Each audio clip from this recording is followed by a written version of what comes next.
अर्चितलिङ्गं निर्मलभासित शोभितलिङ्गम्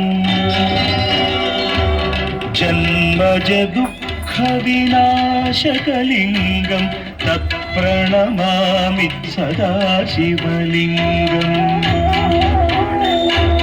देवमुनिप्रवरार्चितलिङ्गं कामदहन करुणाकरलिङ्गम् रावणदर्पविनाशकलिङ्गं तत्प्रणमामि सदा शिवलिङ्गम्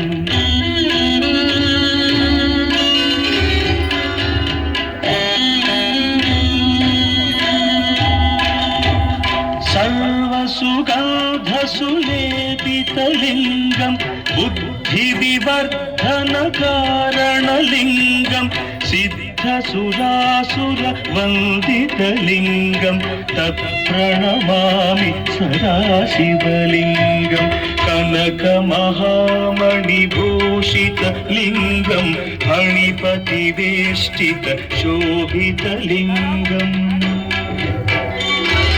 दक्षसुयज्ञविनाशनलिङ्गं तत्प्रणमामि सदा शिवलिङ्गम्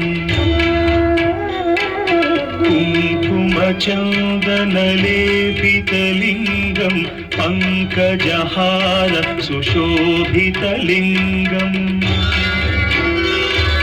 सञ्चितपापविनाशनलिङ्गं तत्प्रणमामि सदा शिवलिङ्गम्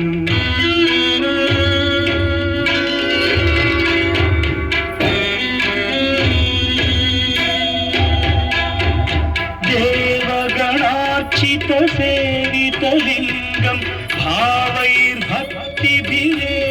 च लिङ्गं दिनकरकोटिप्रभाकरलिङ्गं तत्प्रणमामि सदा शिवलिङ्गम् अष्टदलोपरिवेष्टितलिङ्गं सर्वसमुद्भवकारणलिङ्गम्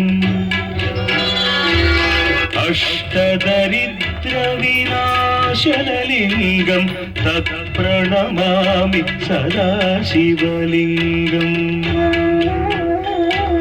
सुरगुरुसुरवरपूजितलिङ्गं सुरवनपुष्प सदार्चितलिङ्गम्